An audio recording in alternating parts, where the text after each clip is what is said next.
Tá no ar mais um PodX, Conexões que Constroem Liderança. Hoje, com o futuro senador da República, o deputado federal José Medeiros.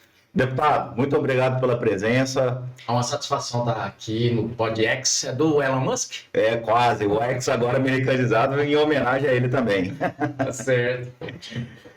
Com toda a força da direita conservadora, inclusive norte-americana, a direita conseguindo várias vitórias mundiais, deputado, e o senhor que gosta, que carregou muito, lutou essa bandeira desde o impeachment da Dilma lá quando era senador da República, junto com o Magno Malta, vários embates que até em documentários que a gente vê a participação ativa do senhor já nesse mandato, já é uma nova perspectiva de mundo para o Brasil voltar a ter um comando da direita?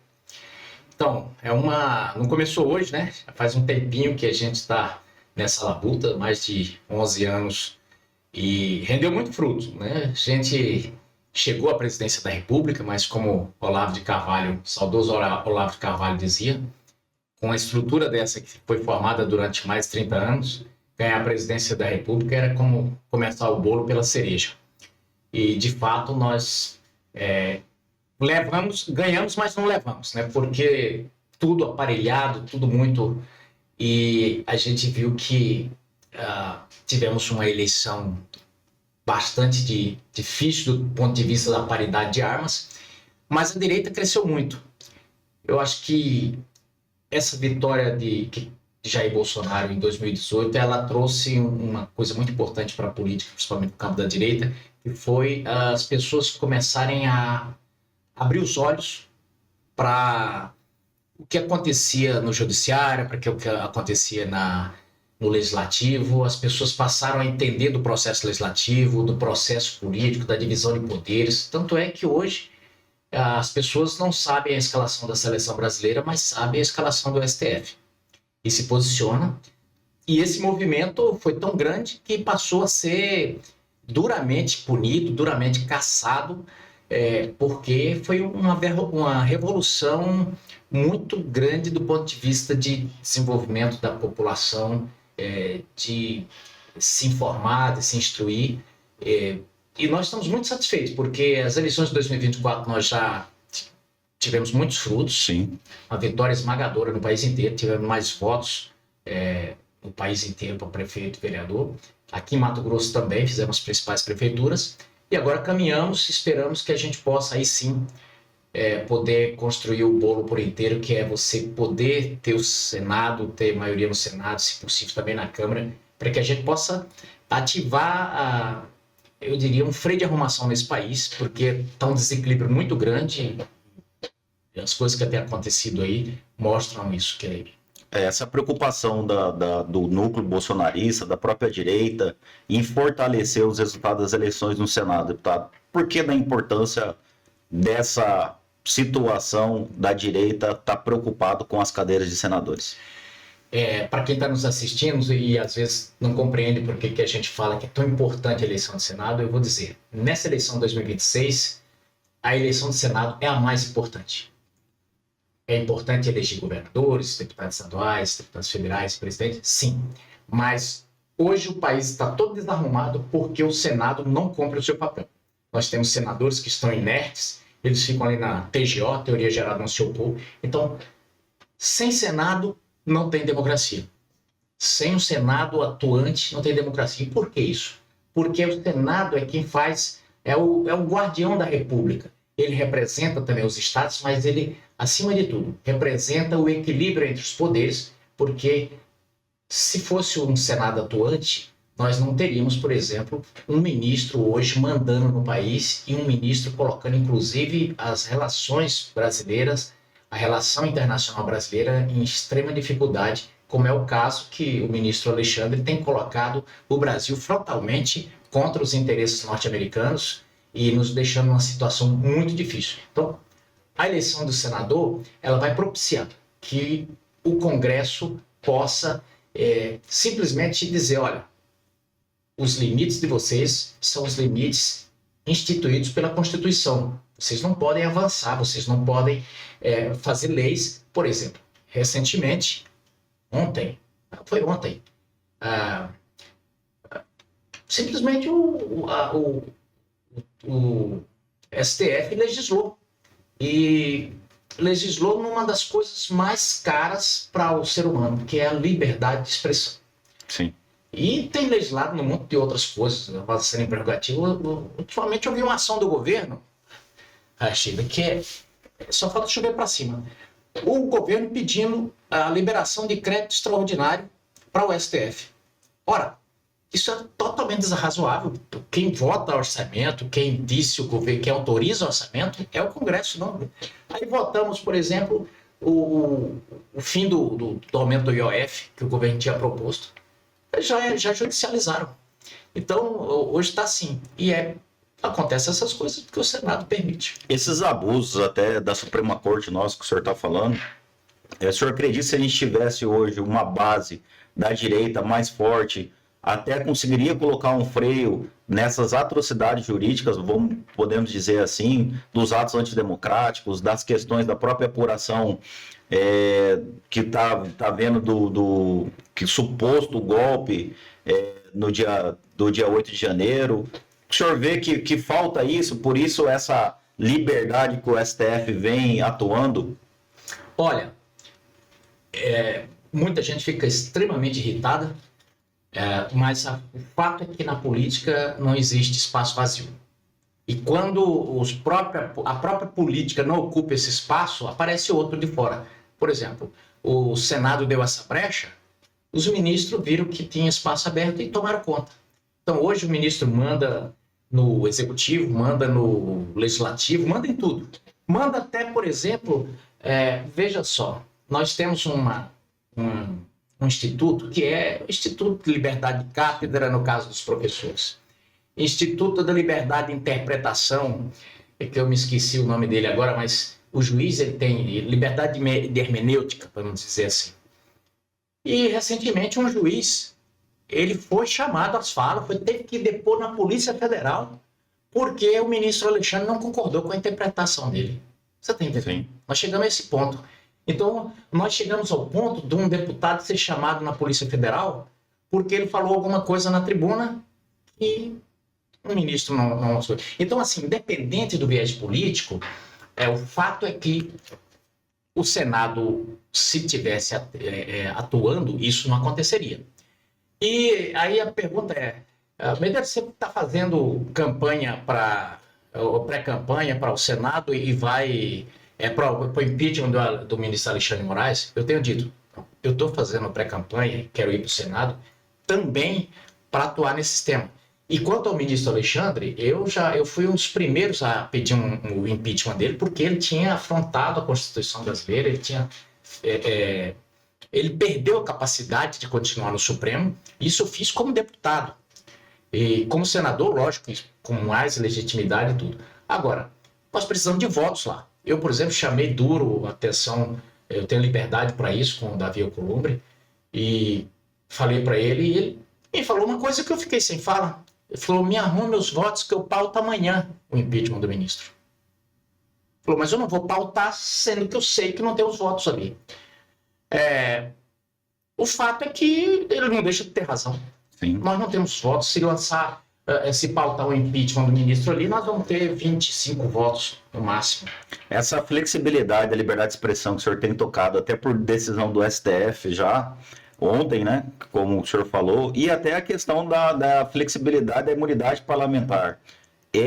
Eu acho que é uma das coisas que fere o Estado democrático, por assim dizer, né? Então se fala de atos democráticos e afronta a liberdade de expressão e a própria imunidade parlamentar. Tanto que deputados aí saindo do Brasil, e aí já queria que o senhor entrasse um pouco nos casos recentes aí do próprio filho do ex-presidente e a Carla tendo que sair do Brasil porque teve até as suas prerrogativas parlamentares sendo corrompidas aí, ultrajadas, passado por cima. Você veja que o desrespeito ao povo é tão grande que nós estamos falando praticamente dos dois mais votados deputados do país. Eduardo, da outra vez, foi o mais votado, a Carla Zambelli, dessa vez, foi a mulher mais votada, e ele com quase 1 milhão de votos também. E simplesmente isso foi relativizado e eles tiveram que sair do país para não serem presos. Essa que é a verdade. E qual é o problema? Por estarem atuando, por estarem fazendo o trabalho deles. Mas o fato é que nós estamos nesse momento em que as forças não nos favorecem. Nós não temos essa força de voto no Senado, e aí eu tenho dito, tem como fazer alguma coisa em relação a isso agora? Não, não temos. Eles estão como se fosse um sniper, num local bem posicionado, e nós estamos na planície. Então é esperar a eleição de 2026, ainda tem um longo deserto a ser atravessado, e até lá a gente sabe que vai vir muita rasteira ainda. Agora, nós temos muita esperança também nesse trabalho que o Eduardo está fazendo lá nos Estados Unidos. O Eduardo, ele tem conseguido já convencer uma boa parte da base da direita norte-americana, senadores, deputados, e tem mostrado o que tem acontecido aqui no Brasil. Eu tive a oportunidade de conversar com ele, ele me disse o seguinte, falou, Medeiros, eu não preciso mentir aqui, é só mostrar o que está acontecendo. E isso acabou se confirmando com a própria indiciamento dele nessas coisas todas. Então, o que nós estamos vendo é que a lei, ela foi corrompida. Corrompida em que sentido? Na sua interpretação. E a lei o objetivo dela principal é garantir a resolução de conflitos, garantir o tecido social. No Brasil, nesse momento, ela está sendo usada como pretexto justamente para acabar com tudo isso. Porque se eu não gosto de você, então eu dou um jeito de achar uma interpretação na lei para poder arrebentar com você. Então a lei passa a ser quase como aquela chamada sopa de pedra, né? A pedra está ali só para... Então eles fazem a interpretação do jeito que quer e vai construindo. É tipo criaram a narrativa do golpe. Uhum. Eles primeiro decidiram que houve golpe. E agora eles estão construindo. Parece aquele estudante que ele define a tese do seu trabalho de conclusão de curso primeiro e depois ele vai caçando o jeito de encaixar para chegar no resultado que ele já tinha tido aqui. E a coisa é ao contrário. Um processo, todo mundo sabe, ele caminha, o objetivo é chegar, um processo criminal, à verdade real. Eles não estão preocupados com a verdade real. Por exemplo, todo golpe se baseia numa pescagem de telefone, que eles fizeram uma apreensão do telefone do Cid, mas na verdade queria ver o que tinha no telefone e a partir daí começou. Aí agora as teses todas foram para uma delação, a tese toda do Mauro Cid cai, mas o processo continua. Você veja, por exemplo, o caso do Felipe Martins. Foi preso porque disse que tinha ido para os Estados Unidos. Bom, não foi para os Estados Unidos. Aí verifica... Alguém trabalhou lá para poder incriminar ele. Nos Estados Unidos a pessoa já foi presa, ou a pessoa já foi processada, já fez delação, e nós vamos saber em breve quem foi que aprontou essa. Mas o fato é que, descoberto isso, era para ter liberado o Felipe Martins, que ele continua preso. Está lá, prisão domiciliar, passou 6 meses na cadeia, uma coisa horrenda. Então, é uma insegurança jurídica muito grande que nós estamos vendo. Estamos caminhando para um estado de exceção. Nós temos as Carla Zambelli exilada, o Eduardo Bolsonaro exilado. O Carlos Bolsonaro, quando saiu a notícia que ele ia se candidatar ao Senado, 2 dias depois foi indiciado. E a coisa vai. E o fim de tudo, assim, um objetivo, a gente sabe, maior é prender Bolsonaro ou, no mínimo, deixá-lo fora desse pleito eleitoral. O senhor acredita que, além disso, também o judiciário tem atuado com esse processo para enfraquecer politicamente o Bolsonaro? E vou explicar aqui, deputado. Alguns analistas e algumas lideranças de esquerda têm pontuado até o enfraquecimento da postura que o Bolsonaro tem tido nos seus depoimentos frente à corte na apuração do crime. Muitos esperando que o Bolsonaro fosse mais ríspido, atacando mais o próprio ministro ali na Previdência, e agora estão usando essa narrativa que a própria base raiz mais extremista de direita não está contente com o presidente por não estar enfrentando mais excessivamente o STF. O lance é o seguinte, você com a arma na cabeça, o bandido chega de pôr uma arma na cabeça. Cara, só se você for maluco de você querer arrotar grosso com ele, né? Bolsonaro está numa hipossuficiência daquela onde seus advogados não podem nem estar com o telefone, seu advogado não pode isso, não pode aquilo. Ele vai fazer o quê? Se ele falar grosso com o cara ali, o cara chama o segurança e fala, algema. E tudo que ele queria era o Bolsonaro fazendo alguma coisa ali para ele poder prender ele em cadeia nacional. Então o Bolsonaro fez certíssimo, contra a tirania, nada melhor do que o humor. Uhum. Então, ele fez correto. E eu creio que um ou outro... Apesar que o humor, né, deputado, vamos fazer um parênteses aqui, no Brasil também não pode nem humorista falar muito, porque a liberdade de expressão está vindo até em cima deles, né? Exatamente, no caso do Léo Lins ali. Então, assim, liberdade de expressão, eu volto a dizer, liberdade de expressão, eles falam, liberdade de expressão não é absoluta. Olha, liberdade é liberdade. Ou ela é ou não é. Ou você tem ou não tem. E eu entrei com um projeto de lei, inclusive, para colocar o seguinte: acabar com crimes de injúria, calúnia e difamação. O cara fala, mas a pessoa pode falar qualquer coisa? Pode falar qualquer coisa. Se eu me sentir ofendido, obviamente que eu vou buscar uma reparação civil. Sim. Agora, essa história, falou, vou pôr na cadeia porque falou, não, a pessoa falou o que quiser. Olha, que história é essa? Nós criamos o Estado para nos proteger dos bandidos, agora nem falar mais a gente pode. E aí está o seguinte, nós temos Daniel que foi preso por falar.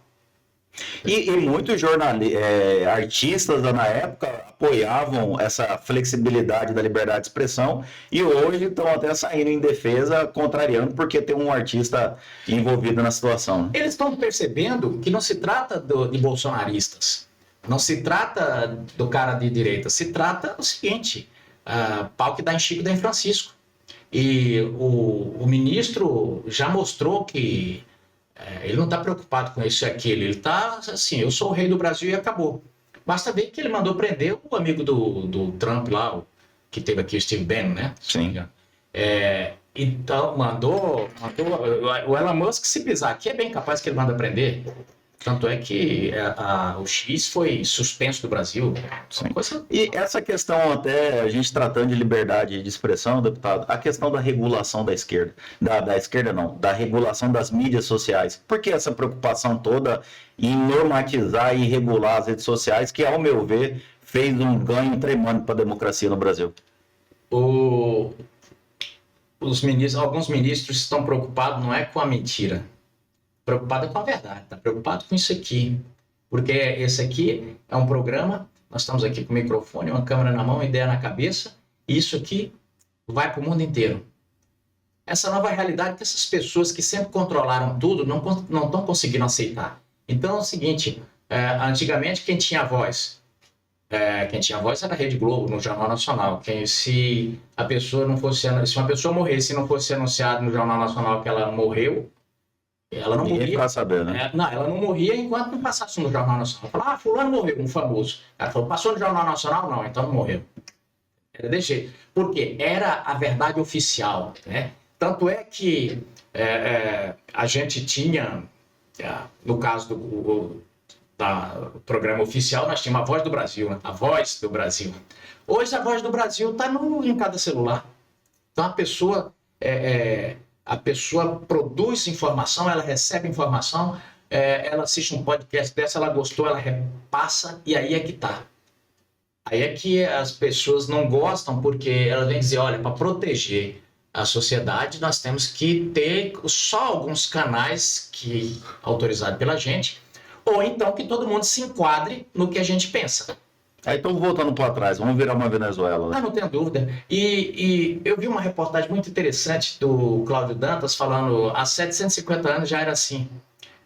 Já tinha tratados da monarquia em certos lugares que, assim, não pode falar porque, assim, ele falou um termo muito interessante, era a proibição de propagar escândalos da sociedade, escândalo da sociedade.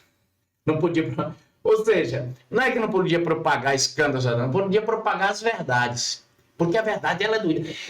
Porque assim, Rachida, eu invento uma mentira contra você, você pode ter certeza que isso não vai te atingir muito, porque ela vai cair por terra. Agora, lógico, se você tem um segredo e eu sou um jornalista, vou lá, publico, isso vai te prejudicar muito mais do que... Então, esses caras, na verdade, eles estão preocupados com o que A verdade passou a não ter mais dono. A verdade está aí com as pessoas, está solta, nos podcasts, está em tudo. Deputado, até entrando um pouco nesses ataques e descendo um pouco o escalão, vamos entrar aqui, que eu tenho falado muito nisso, que também, muitas vezes, para segurar quem está no poder, não consegue com o judiciário, mas acaba utilizando as regras disciplinares dentro dos parlamentos, né? No caso do Congresso lá, na Câmara Federal, a gente viu que o pessoal entrou com uma representação contra o senhor no Conselho de Ética por conta de um debate com o deputado Ivan Valente. Por que o senhor traz essas questões que a esquerda gosta de sempre intimidar os parlamentares, trazendo os debates para dentro do Conselho de Ética? O pessoal, principalmente, porque assim, quanto menor você é, quanto mais sem importância, quanto mais raia miúda, a vontade de ter alguma importância parece ser maior. E o pessoal, boa parte dos seus membros, eles se comportam de forma a ser fazer a coisa dantesca, pitoresca. Então você tem deputados lá como o Glauber Braga, que quando eles vão falar, você pode olhar. Geralmente é sarcasmo, ironia, ataques, xingamentos. É o próprio discurso de ódio que eles acusam os outros. Você não vê nada de construção. É sempre colocando o conflito porque eles sabem que isso da mídia dá corte e eles têm como publicar. É sempre aquela coisa, o rico contra o pobre. Dividindo as classes. Eles vivem da honra dos colegas e da casa a qual pertencem. Agora mesmo eles estão com a campanha, está a serviço do PT, a gente sabe. Congresso Inimigo do Povo. E essa semana passada, esse Ivan Valente, esse cara tem 10 mandatos. Se você pegar a vida desse cara no Congresso, você vai ver que é uma coisa só, uma nota só. O tempo inteiro é ataque, ataque, ataque, ataque, ataque, ataque. E xingamentos. Ele geralmente sobe na tribuna, assim, ou tá chamando alguém de nazista, fascista, ou genocida, homofóbico. É por aí, sempre xingando. E ele subiu lá na tribuna, xingou Elon Musk de nazista, Trump de nazista, Bolsonaro na cadeia e tudo mais. Bom, e eu fiz uma avaliação sobre esse comportamento dos partidos, de alguns membros, e até falei, olha, e tem pessoas com idade avançada aqui. E é uma pena que isso demonstra que a gente vai ficando velho, não significa necessariamente que vai ficando mais temperado, mais... porque, infelizmente, os canalhas também envelhecem.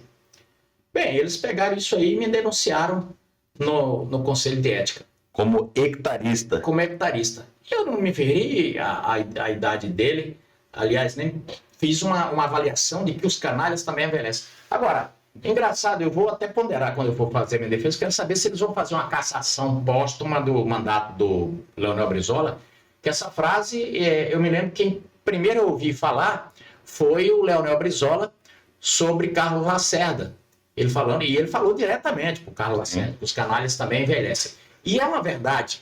O caso ali, a gente foda, não estou falando só desse ou daquele, mas o fato é que os canalhas envelhecem, os bandidos envelhecem, e isso não é etarismo, é uma constatação óbvia.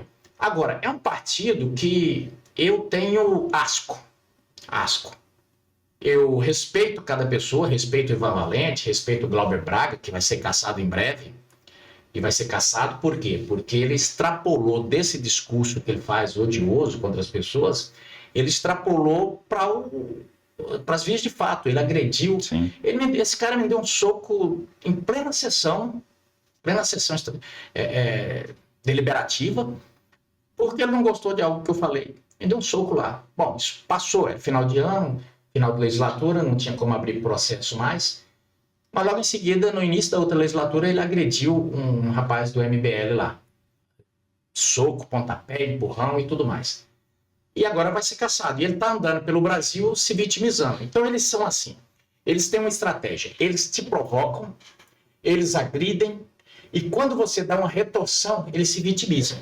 Por exemplo, o Ivan Valente, embora ele não tenha sido citado, porque eu não citei ele, eu fiz uma avaliação, ele agrediu ali, ele chama bolsonarista de canalhada e tudo mais, e depois quando você dá uma retorção, que ele se sinta, passou pelo menos perto dele e ele não goste, aí sim, aí ele se vitimiza, eu sou um velhinho de quase 80 anos, e não sei o quê, usa a idade para coisa.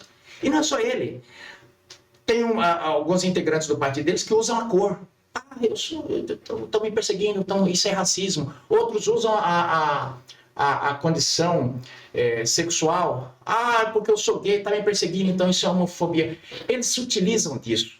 Isso tem até um termo em inglês para isso, eu não vou me atrever aqui, que eu não sou expert em línguas. Um expert na língua inglesa, mas é esse tipo de coisa, do cara se vitimizar, ele ataca e depois, quando ele sofre o contraponto, ele se vitimiza. É uma ferramenta de defesa, deputado, porque o próprio Nicolas mesmo, o Nicolas novo, já fazendo um barulho tremendo dentro, e a gente vê constante ataques deles nessa questão, utilizando o Conselho de Ética para tentar calar. Porque é o seguinte, eles não atacam argumentos, eles atacam pessoas.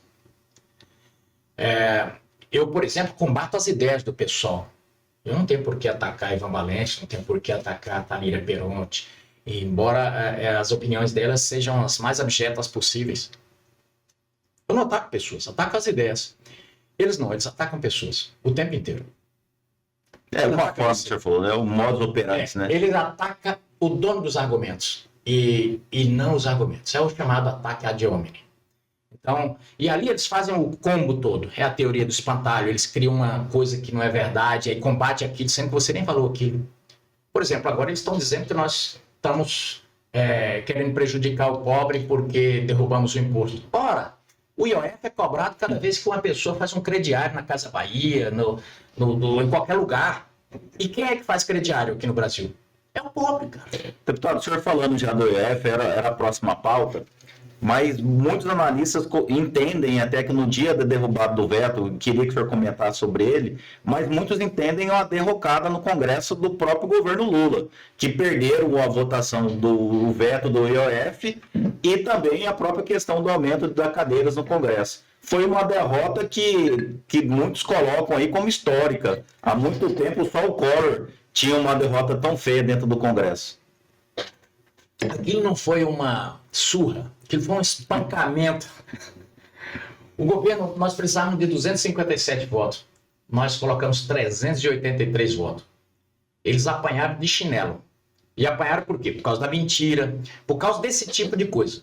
Porque o PT, o PT e o governo do PT, ele busca o seguinte, ele direciona e geralmente o serviço sujo ele não faz. Ele terceiriza ele antes terceirizava para o PDT, para o PSB e eventualmente por rede, né? Eventualmente para o PSOL. Como o PDT já afastou, eles agora estão usando muito esse PSOL. E a maioria dos deputados ali do PSOL é da raia miudíssima da Câmara. Então o cara quer ter pelo menos um olhar condescendente de Lula, né? E na busca dessa importância, eles têm entrado eles judicializam tudo. Então o cara tem, às vezes, 5 pessoas no universo de 500 deputados, Câmara e Senado aprova uma medida, o sujeito entra com representação pífia, ele entra no STF, um ministro só acaba com o trabalho da... Então, eles foram criando esse cenário. E aí, agora, hoje, judicializaram novamente essa questão do IOF. Isso só é prejuízo. Isso já é prejuízo, porque é uma questão que eles inventaram uma mentira, que nós impedimos que fosse cobrado, que houvesse justiça tributária. Olha, justiça tributária. Eles têm aumentado imposto desde o início do governo. A cada 37 dias é um aumento ou cria um imposto ou aumenta alguma alíquota. E aí vem dizer que está com justiça tributária. O IOF mesmo, mas eles são reincidentes nisso. Em 2006, final de 2006, no apagar das luzes ali, já em dezembro, o Lula, ele aumentou o IOF, pasme, podem dar um chat GPT aí ou um Google, gente, vocês vão ver. O IOF era 1,5% ao dia. A sorte é que o Congresso foi para cima também naquela época e ele não conseguiu. O que ia dar mais ou menos 4.500 por ano. É um absurdo o que eles queriam. Então eles estão de olho nesse IOF, não é de hoje. Por quê? O IOF foi criado não para arrecadar. Por exemplo, você tem alguns impostos que são arrecadatórios. Então você tem lá o IPVA, você tem imposto arrecadatório, você já sabe que aquilo lá está. Agora, o IOF não. O IOF foi criado, que é o Imposto sobre a Operação Financeira, para o governo fazer uma regulação, uma sintonia fina. Então é a mesma coisa da questão da taxa de juro. Sim. A taxa de juro... Para regular o mercado até também, exato. Né? Então, se a inflação sobe, o Banco Central sobe ali a taxa de juro para... segurar também a evasão de divisa e tudo mais. E o IOF, ele é um pouco nesse sentido. E o governo não. O governo, quando de repente se viu sem conta, ele podia aumentar o IOF? Podia.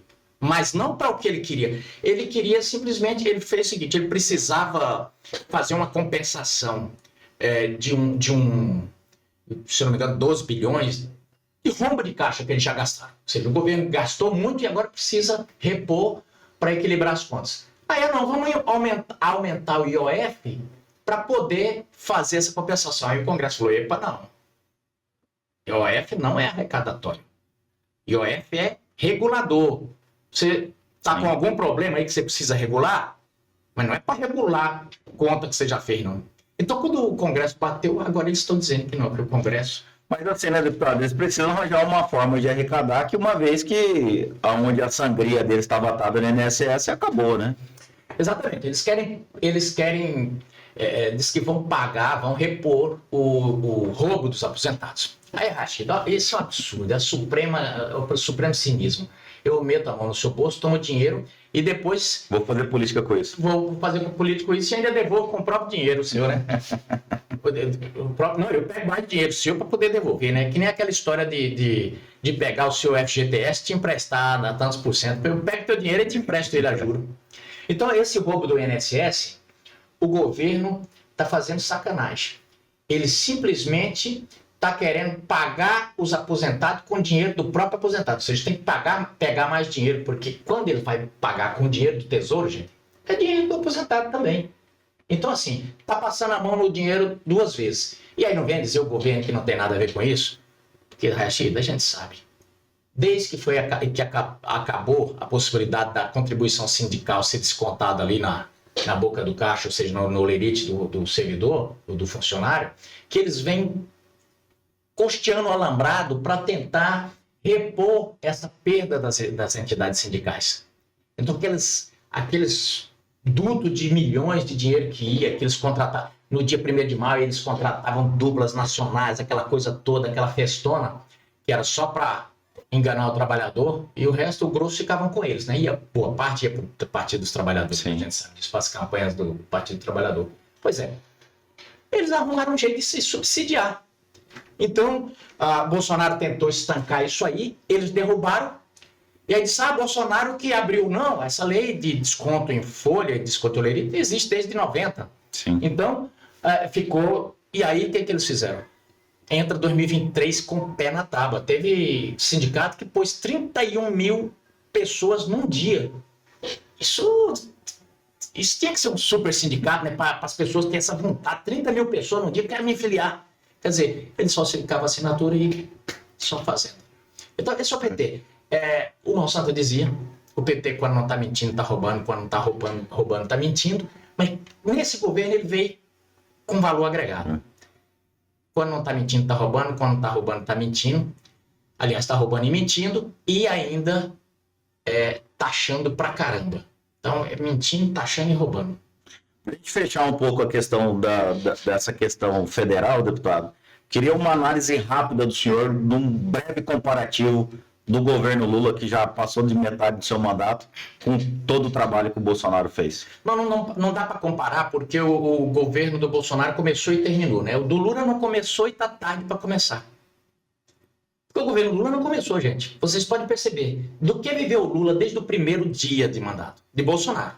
Todos os dias esse governo só fala de Bolsonaro. Qual é a outra pauta? Gastar, gastar, gastar. Me digam uma obra relevante. Não tem. E o resto é esses escândalos que estão surgindo, o disse-me-disse, as viagens do Lula e tudo mais, assim. É um governo que não... eu acho que ele é...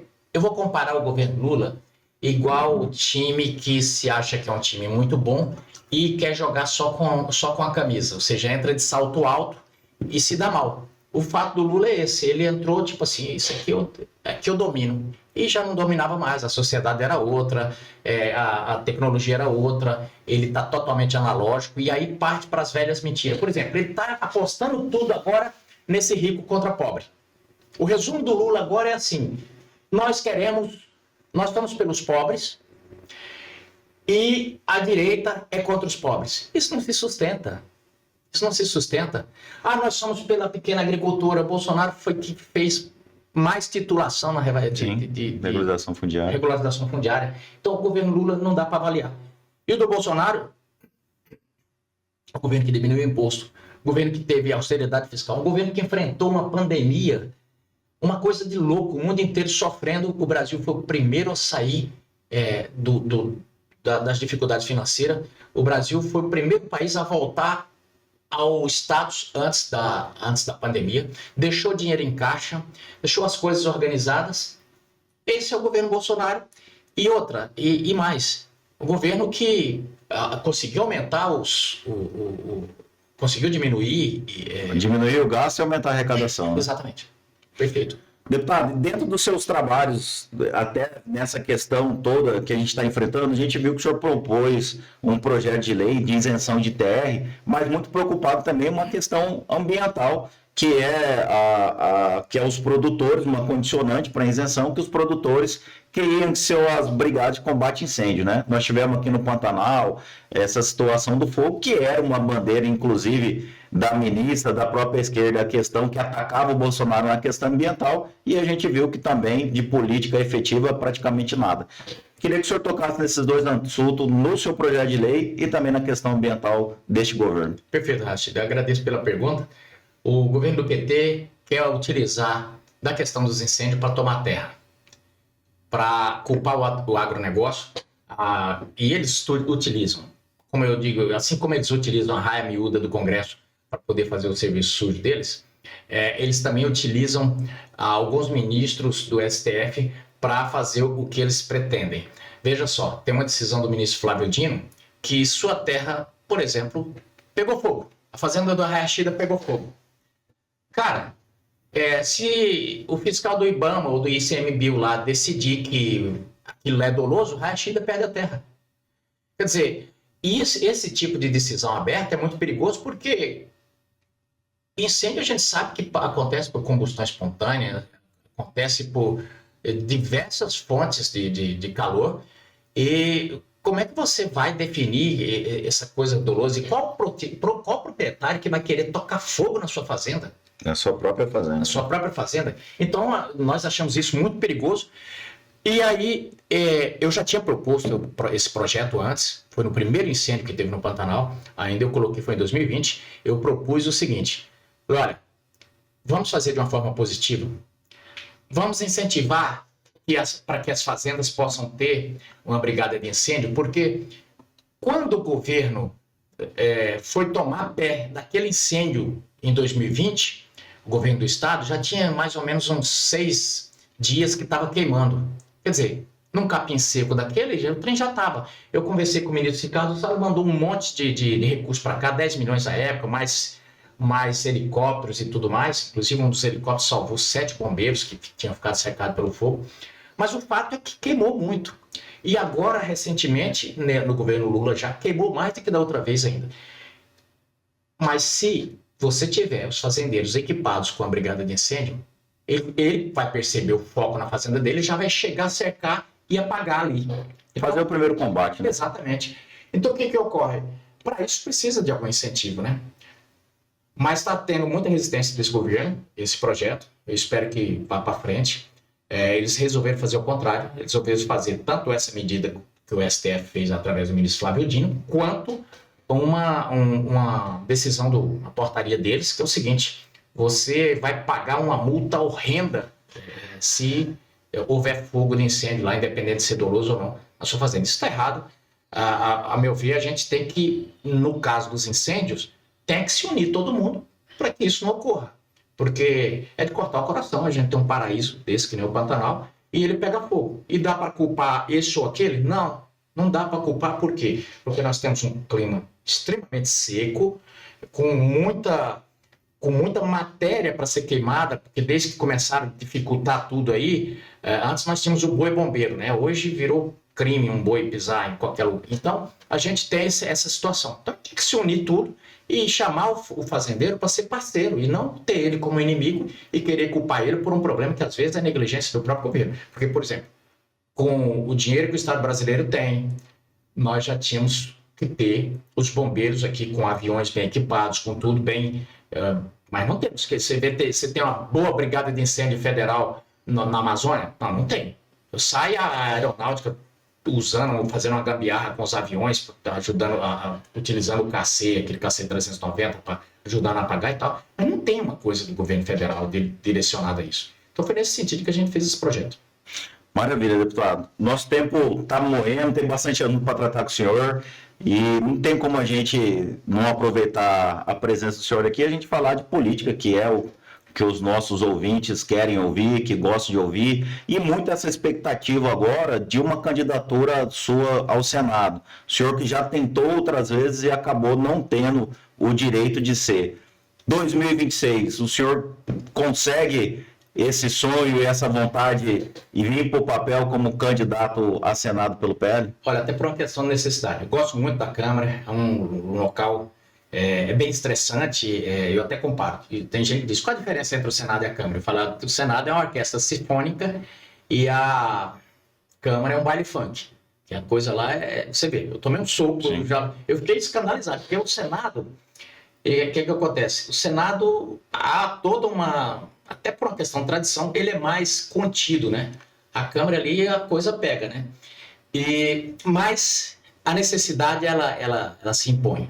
Nós precisamos muito de alguém que possa efetivamente representar o Estado de Mato Grosso e efetivamente representar também o interesse da nação na regulação de matérias que são de competência exclusiva do Senado e que ninguém mais pode fazer. E se o Senado não fizer, o outro poder toma conta de tudo. Então, o outro poder toma conta de tudo. Então, eu diria que, assim como na natureza, cada animal tem o seu predador, e se um não estiver fazendo o seu trabalho, a outra vira praga, né? Assim como nós estamos tendo com o javali, nós temos poderes aí virando praga em cima dos outros e corroendo a democracia. Então, o que acontece? Eu estou pré-candidato já para o Senado em 2026, está tudo certo dentro do partido, está bem consolidado. E aí vai depender do eleitor. Nós estamos conversando bastante, estamos rodando, mostrando a necessidade de ter um senador que possa entender qual é o papel do senador. Porque hoje nós temos um Senado, com raras exceções, os senadores não são senadores. Tem senador lá se comportando como vereador. Nada contra o trabalho do vereador, nem diminuindo o vereador. Mas é que o vereador, ele trabalha... Cada um no seu quadrado. Né? O vereador trata das questões locais, Sim. Localizadas. Tem senador fazendo trabalho de entrar em... Ver rua, poste, luz queimada. Exatamente. Então, o que ocorre? O senador precisa entender que o papel dele, além de ter essas prerrogativas mais nacionais, como o caso que eu falei aqui, da questão do equilíbrio entre os poderes, de ser o guardião da República, de fazer a aprovação de ministros e essa coisa toda, o Senado tem uma prerrogativa muito importante, que é representar os estados. O que acontece, gente? Sem querer dar aula de processo legislativo aqui, mas o que ocorre? A Câmara, que é aquele prato, lá tem aquelas duas torres, né, e tem um prato emborcado e tem aquele outro prato aberto, né? A câmera fica ali embaixo daquele prato aberto, né? Que é a boca para cima. Aquilo ali foi feita aquela simbologia de dizer a Câmara representa o povo. E o deputado, ele representa os anseios do povo desse estado. Por isso que nós temos a Câmara, tem uma proporcionalidade ali. Então, São Paulo tem muita gente, lá tem mais de 70 deputados no estado de São Paulo. Mato Grosso, nós temos uma população menor, nós temos 8 deputados só. Então, a Câmara é proporcionalmente ao povo, ele representa os anseios do povo. E o Senado, ele representa os estados. E os estados não têm diferença. Cada estado tem 3 senadores. 3 senadores. Portanto, tudo igual. Então, não tem diferença entre São Paulo e Mato Grosso. Agora, Rachida, o que ocorre? Os interesses do estado de Mato Grosso precisam ser defendidos por esses senadores. Um senador do estado de Mato Grosso, ele jamais pode votar uma questão lá contra os interesses do estado por questão nenhuma. Porque ele está ali, ele é... representando o próprio estado. Exatamente. Né? Então, como é que pode um senador não se insurgir, por exemplo, contra essa questão que o PSOL, novamente, o PSOL entrou e que até hoje, 5 anos, nossa Ferrogrão está aqui. Sim. Nós temos que se insurgir contra isso. Então, os interesses do nosso estado, eles precisam ser muito bem defendidos. E aí, lógico, como hoje as redes sociais aproximou muito o mandato do povo, às vezes o cara fica preocupado e ele passa a se comportar, como eu disse, até como vereador, para poder, eu estou aqui, me veja. E Darcy Ribeiro disse que realmente o senador corria esse risco, ele disse, olha, o mandato de senador é bom porque é 8 anos, ele vai para Brasília, ou ele esquece do povo e o povo esquece dele e ele não volta mais. Falou, melhor.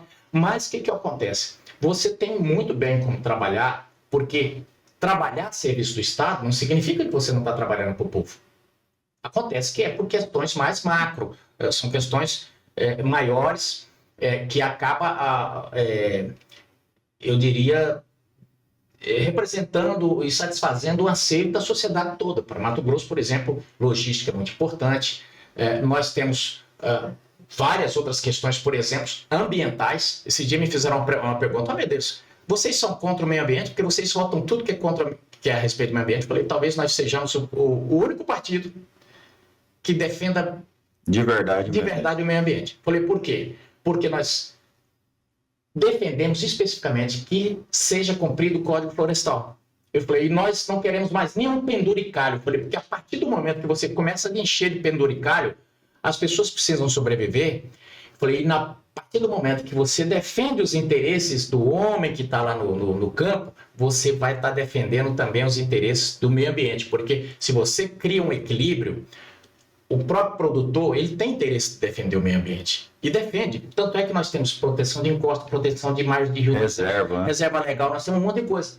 Agora, se você começa a fazer aquele monte de penduricalho só para poder fazer graça nas COP, fazer graça para bater palma para maluco dançar lá no exterior, aí sim, aí você começa a jogar as pessoas para a ilegalidade e a pessoa, entre o meio ambiente e a sobrevivência, ele vai depredar o meio ambiente. Sim.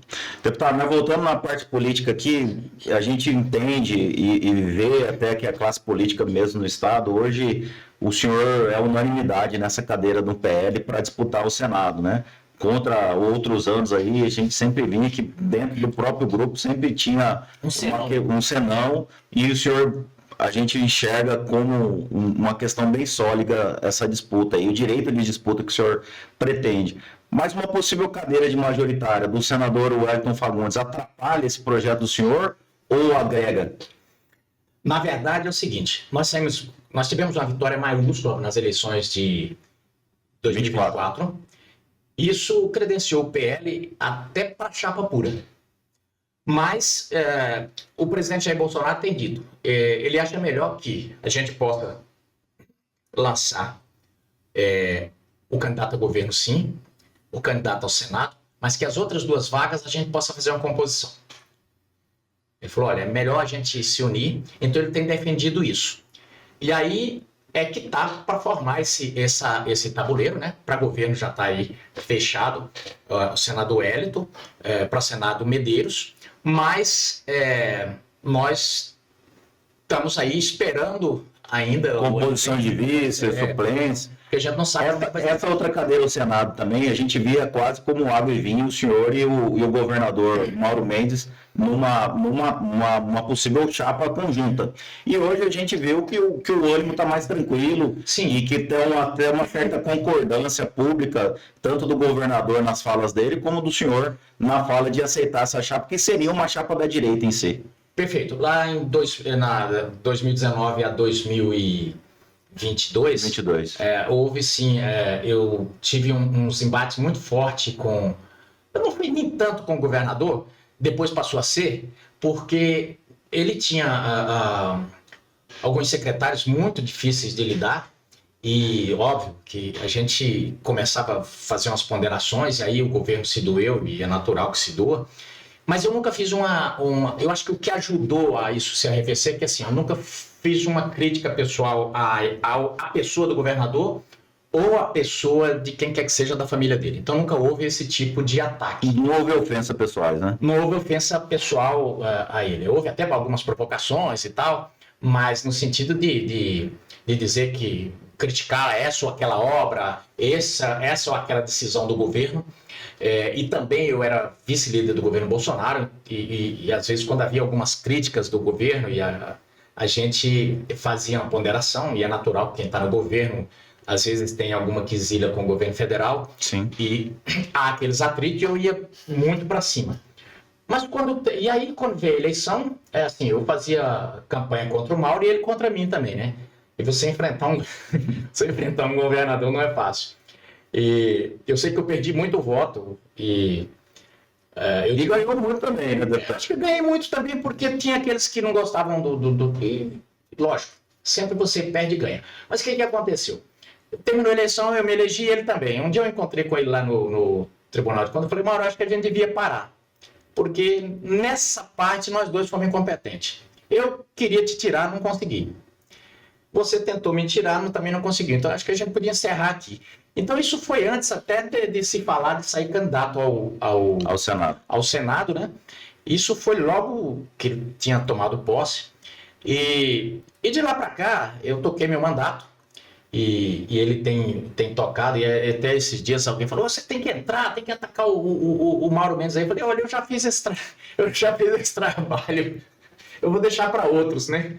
Porque nesse momento eu acho que não é o momento de eu fazer desconstrução de ninguém. E até porque qualquer ataque que eu fizesse ao Mauro nesse momento ia soar que eu estou fazendo isso eleitoralmente porque eu sou um eventual adversário dele. E aí depois também veio o presidente Jair Bolsonaro e disse o seguinte, Medeiros, o Mauro me ajudou na eleição passada. Sim. A tendência, a não ser que o Mauro não queira compor com a gente, não dê, tudo bem. Ele falou, mas a tendência é a gente caminhar junto. Se não der, não deu, tudo bem. Então, você tem alguma oposição? Eu falei, de jeito nenhum. Então, a pré-candidatura está bem consolidada, a gente eu só achei que foi bem antecipado esse debate, né? A turma começou. Sim. Aí, já saiu, eu tenho que começar a andar também. Inclusive foi pauta até de muitos críticos do senhor, eu não concordo com os fatos que foi narrado, que teve uma pesquisa da Paraná Pesquisa até que o senhor ainda não teve, mas... E a gente tem visto que o rebate do senhor, e que a gente analisa também, que o senhor nem colocou o time à frente, toda essa força do resultado de 2024 do PL, que o senhor teve uma participação muito ativa, inclusive, nessas vitórias de Cuiabá, de Várzea Grande, de Rondonópolis, né? Um papel de articulador do partido também.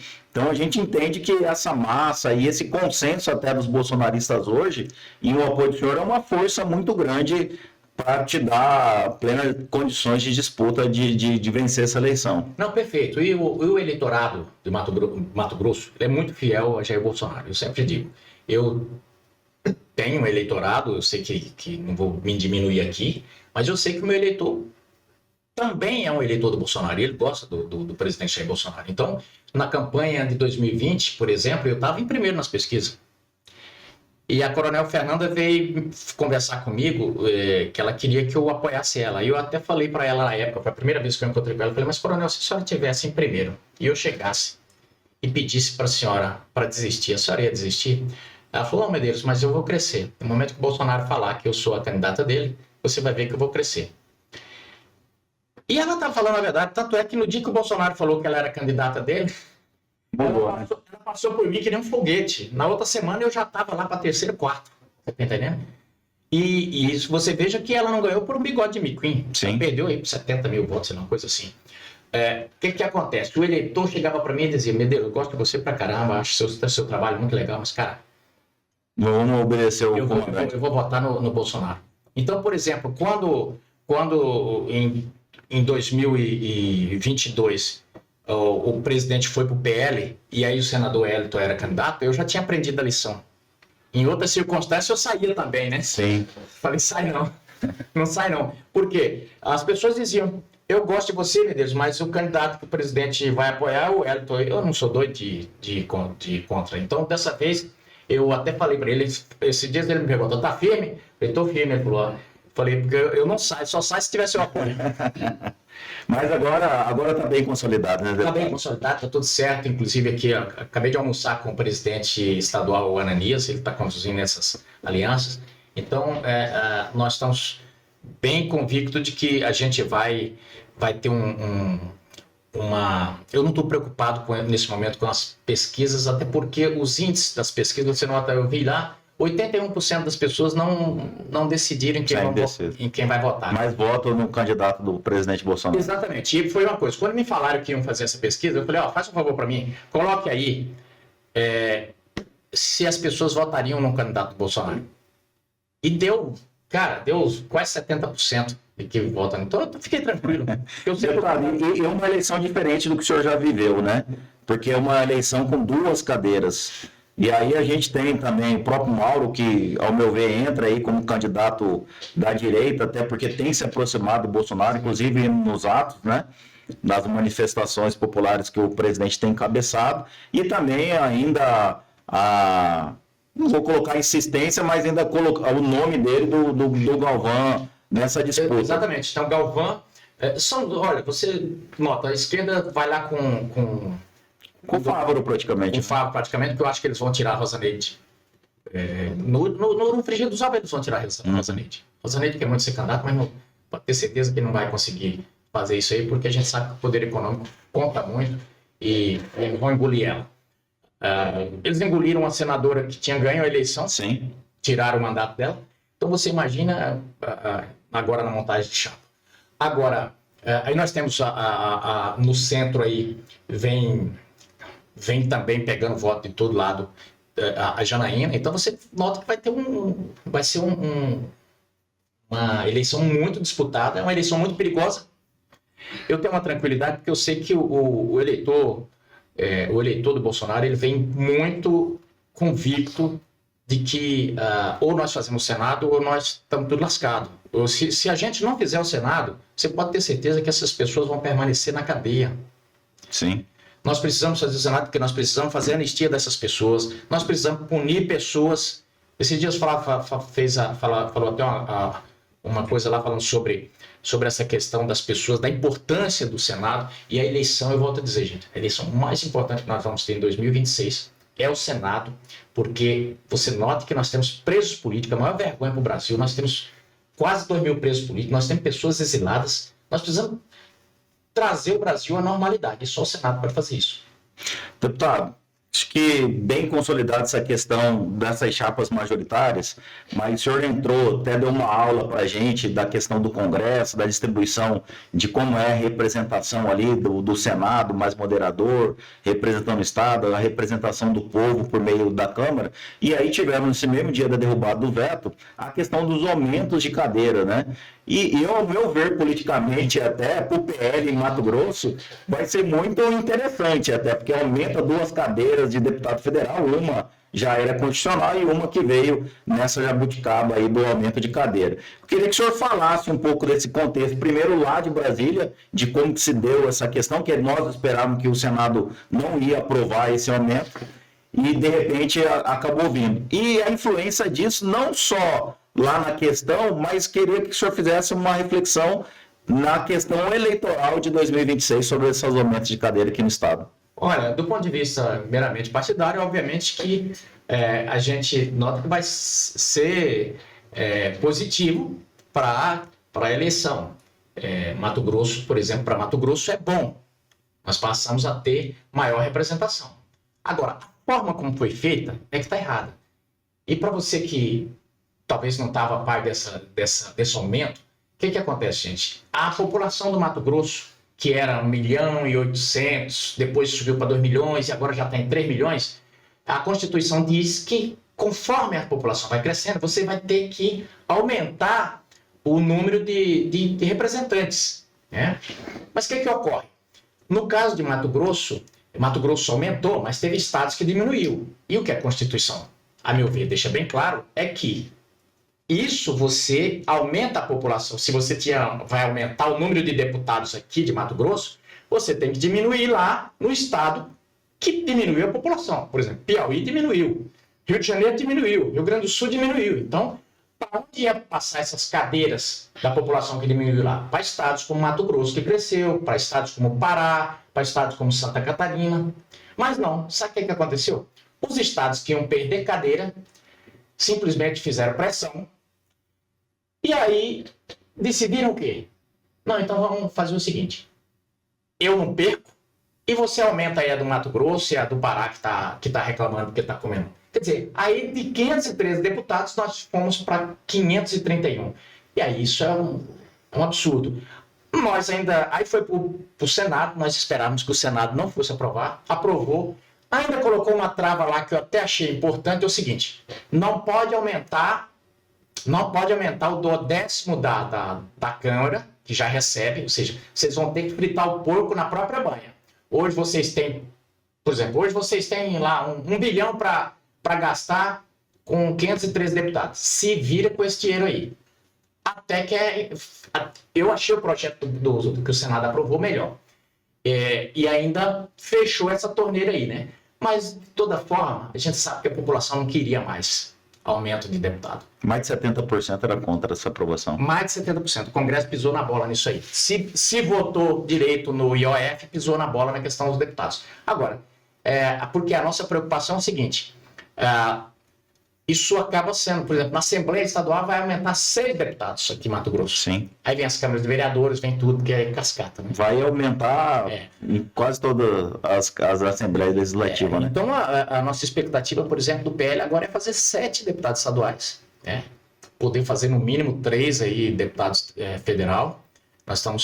Hoje nós temos Coronel Fernanda, nós temos o Nelson Barbudo, nós temos o Rodrigo Dazaelli, nós temos alguns deputados federais que nós estamos na expectativa de que venham, né, para o PL, não vou falar aqui, porque senão a pressão vai ficar muito grande em cima dele. Eu falo que eu não posso, né, Coronel Assis, né, que é vice-líder hoje da oposição. Exato. Nós estamos lá namorando o Assis. Então, assim, a gente está com um time muito, muito azeitado para ir para esse o Thiago Boava. Thiago Boava vem com tudo, o herói. Uma chapa realmente forte que dá para manter, né? E trazendo um lado que poucos conhecem, né? Eu acho que o Dito, que é o seu parceiro, o organizador de partido, esteve aqui junto com a gente também. E foi uma coisa que eu falei, né? Muitos não veem o senhor como um organizador de partido hoje, mas eu lembrei até da história aqui, no próprio movimento bolsonarista do Estado. O senhor no Podemos lá, junto com a Selma, inclusive foi a pessoa que levou o Barbudo lá ao Bolsonaro, e o Dito ali construindo com a frentinha, que acabou não saindo, mas que se desenhou de ser candidato junto com a Selma. Tem uma participação grande nessa formação. Rachid, eu queria te agradecer muito de coração mesmo você fazer essa pergunta. Eu nunca tive a oportunidade de falar disso. E eu até fiquei... O que acontece? A gente tinha ali... Quando eu cheguei, eu fazia parte da raia miudíssima lá no Senado, né? Então, assim, o que era raia miúda? Aqueles caras que você não faz parte dos converscotes ali, das grandes decisões, né? Sim. Então, por exemplo, caras como Caiado. Caiado até que não, que o partido dele era grande. Mas Magro Malta, Medeiros, tinha outros lá que eram excluídos dessas... Baixo clero, né? Era o baixo clero, né? E na Câmara tinha o baixo clero maior, né? Mas tinha lá Bolsonaro, tinha vários outros deputados que eram do chamado baixo clero, né? Mas a gente fez um trabalho no impeachment muito forte. Sim. Quer dizer, era o porquê? Os chamados grandes partidos ficavam ali, todo cheio de dedo, né? E nós fomos para cima. Bolsonaro na Câmara Bolsonaro já tinha dito, eu vou ser candidato à presidência da República. Ele já estava andando sozinho, de ônibus, de tudo aí pelo país. Bom, mas quando ele montou o partido, o que aconteceu? Havia quando ele montou o partido para ser candidato, ele já estava assim como é que eu digo? Muita gente com a expectativa de poder. Ele já estava cheirando um pouco. Muita gente já tinha falado, esse cara vai longe. E o PSL se tornou assim. E eu tinha a pretensão de vir para o PSL. Mas o que ocorre? Na Câmara, eu tinha proximidade com os do Senado. Eu não tinha tanta proximidade. Conhecia Bolsonaro, participava ali, eventualmente almoçava no mesmo restaurante dele ali, que ele almoçava ali na Vila Planalto, a gente chamava o restaurante baratinho lá, que a turma ia, ele ia lá também, né? Mesinha até de forrada de plástico e tudo. E a gente comia lá, comida muito boa, chamava Sertão e Mar, que lá eles servem de lagosta a buchada de bode. Mas enfim, o que aconteceu, Cheda? Eu tinha expectativa, falei, bom, eu vou para o PSL, né? Mas o que ocorreu? O Bolsonaro tinha muita proximidade com o Gale. Sim. E quando eu fui abrir o olho, o partido já estava com o Gale. E aí fiquei com aquele medo. Falei, eu vou para lá e depois o Gale não deixa eu sair candidato ao Senado. E foi uma errada minha. Porque se eu tivesse ido, o próprio Magno Malta falou, eu segurava junto ao Bolsonaro para você ser o candidato ao Senado. Mas eu não fui. E depois não consegui ser candidato ao Senado. Foi aonde propiciou a vitória da Selma. Mas o que ocorre? Eu não vim para o PSL, mas eu estava dentro daquele time. Eu me considerava, eu sempre me considerei direita, ali eu estava junto com eles. Mas a galera que estava aqui e que veio para o projeto do Bolsonaro, boa parte não sabia que era esse cara está lá no Podemos e está dando pitaco aqui, né? Então, mas eu estava fazendo o quê? Cada talento que a gente encontrava, o cara não queria ir para o Podemos. Ele falava, Medeiros, me apresenta para o Bolsonaro. Era assim, foram várias pessoas. E o Barbudo foi um deles. Um dia o Bolsonaro estava lá no café da Câmara com o Magno Malta, e ele está mostrando um vídeo do Barbudo metendo a lenha no Reinaldo Azevedo. Ele falou, dá uma olhada aqui nesse senhorzinho e tal. Eu falei, e aí eu brinquei com ele, falei, senhorzinho, ele falou, não, ele é um senhorzinho, pobrezinho lá do Mato Grosso. Eu falei, não, rapaz, isso aqui é grande produtor. Eu brinquei com ele. Aí ele falou, pô, Medeiros, você conhece? Eu falei, não, teu amigo conhece. Ele falou, pô, traz ele aí. E aí, enfim, veio o Barbudo, o resto da história todo mundo já sabe. A gente saiu com um amigo, falou, Medeiros, você podia apresentar o Barbudo aí pros sites e tal. E a gente levou. E o pessoal adorou o Barbudo com aquele chapéu dele, aquela voz dele bem característica. Mas, enfim, eu sempre trabalhando nesse sentido. E aí, eu inclusive saí já com o Barbudo numa pré-campanha, gente fazendo para o Barbudo ser o candidato a deputado federal. E aí a política tem dessas coisas. De repente tá eu como deputado federal também, e a gente disputando a mesma cadeira. Mas eu busquei o tempo inteiro sob ameaça de expulsão, até porque eu estava no Podemos, o candidato era o Álvaro Dias, o pessoal cortou o meu recurso de campanha, me ameaçaram e tudo, mas não tinha como. Eu estava com o Bolsonaro já desde sempre ali. Mas muita gente... E aí eu fazendo carreata pro Bolsonaro. O que aconteceu? Muita gente... Tem pessoas lá em Rondonópolis até hoje que não conversam comigo. Bravo porque disse que eu me apropriei. Me apropriei da direita. Eu falei, que isso, gente? Eu sempre tive nesse barco. Eu não tive foi a oportunidade de vir. E eu entendo que Bolsonaro... O Galo estava ali do lado dele. Sim, o Galo tinha muita força. Era um amigo dele. Ele entregou o partido para ele. E eu também tinha razão de desconfiar, porque...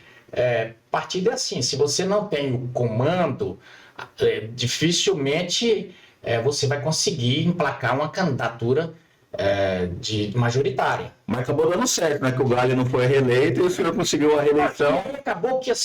Acabou que eu fui para a eleição, o presidente estava pedindo voto para o Gale. Evidentemente que era um candidato do partido dele e tudo. Mas as pessoas compreenderam, muita gente compreendeu o trabalho que eu tinha feito no impeachment ali da Dilma, e graças a Deus foi eleito. a deputado federal, fui reeleito.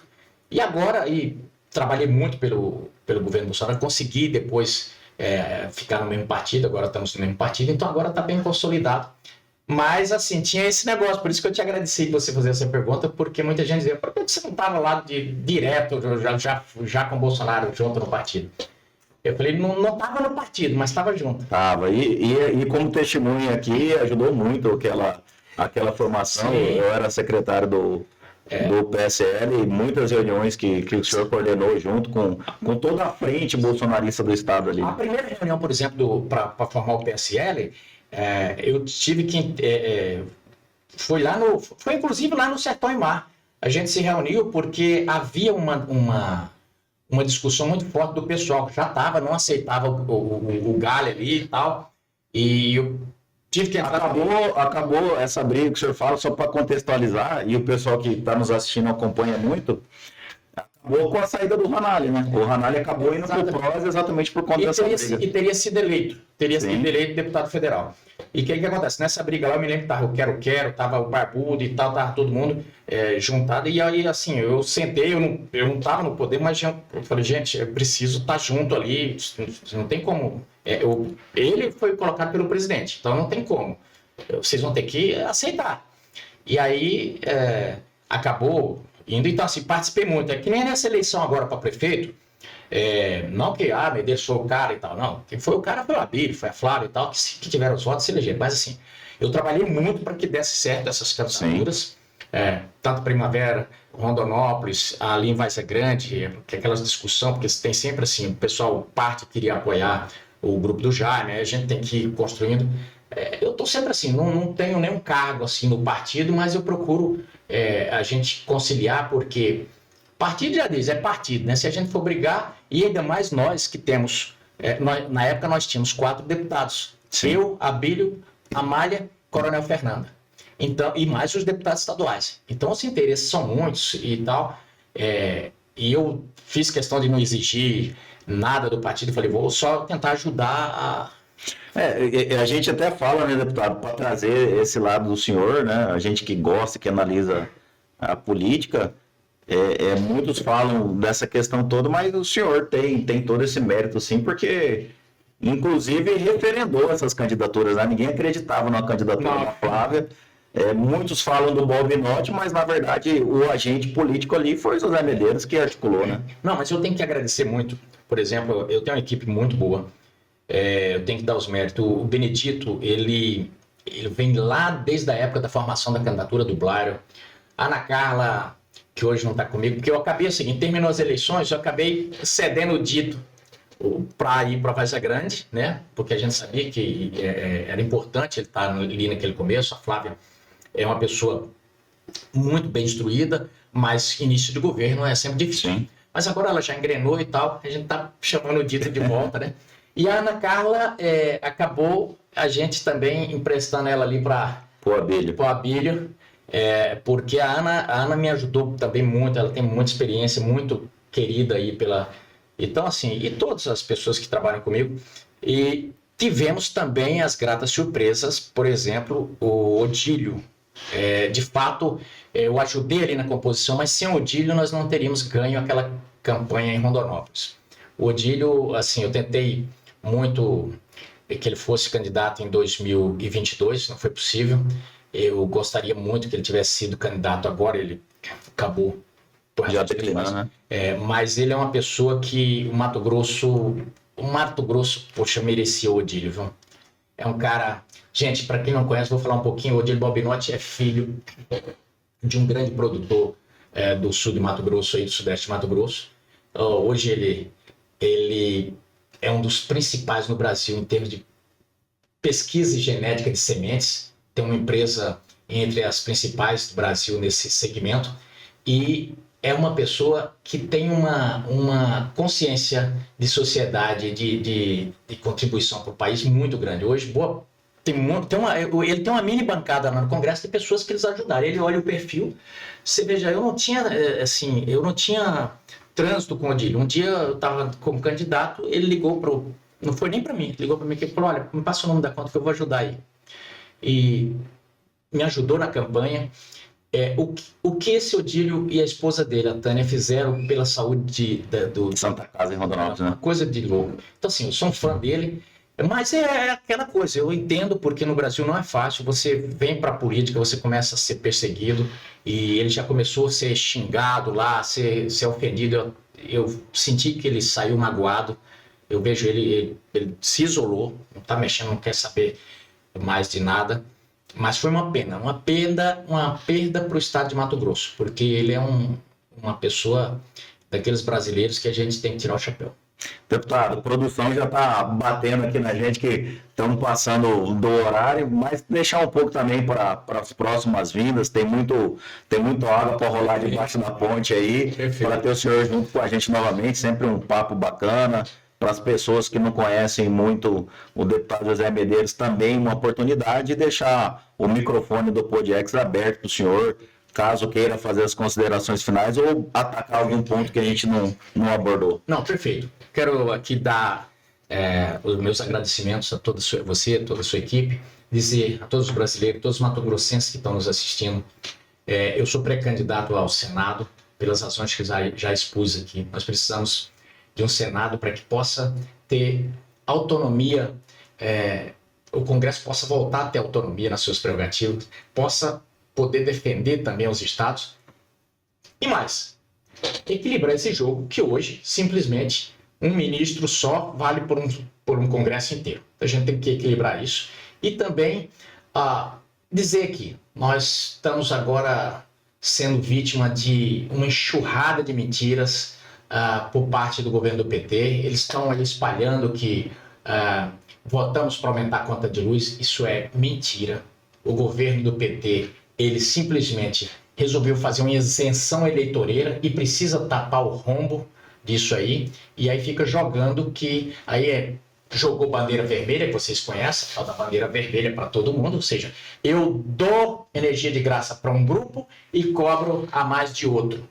Essa que é a bronca dele. Como a energia vai subir, ele precisa jogar em alguém. Aí vem com essa desculpa. A votação que teve lá de derrubada do veto não se referia a subir ou descer energia, se referia à questão de você poder colocar usinas, pequenas usinas hidrelétricas em locais onde hoje está a termoelétrica. Foi isso que o Congresso votou, porque a termoelétrica é cara, a termoelétrica é suja. Então, foi isso que nós votamos. Quando você ouvia aí, o Congresso votou para aumentar a energia. Mentira. Quem está aumentando a energia é o governo. 2, nós votamos, e já dissemos aqui, votamos para diminuir, para que o governo não aumentasse o IOF. Ponto. Foi isso. IOF prejudica muito o pobre. Cada vez que você faz o crediário, cada vez que você compra o pão na padaria, você está pagando IOF. Sabe por quê? Porque o trigo é importado e tem IOF sobre ele. Então, essa história de falar, nós estávamos querendo tributar os mais ricos. Mentira. Já se fala, se eles tivessem tanta raiva de rico assim, o Joesley não estava sendo cotado para ser o vice de Lula na próxima eleição. Então, assim, eles gostam de ricos, sim, vivem no meio dos pobres, mas eles jantam com os ricos. Essa que é a brincadeira. E volto a dizer, como Mão Santa dizia, esse povo mente pra caramba. Deixar um abraço a todos e até uma próxima vez. Pessoal, continuem seguindo nas nossas plataformas, nosso canal no Instagram, PodX Podcast, nosso canal do YouTube.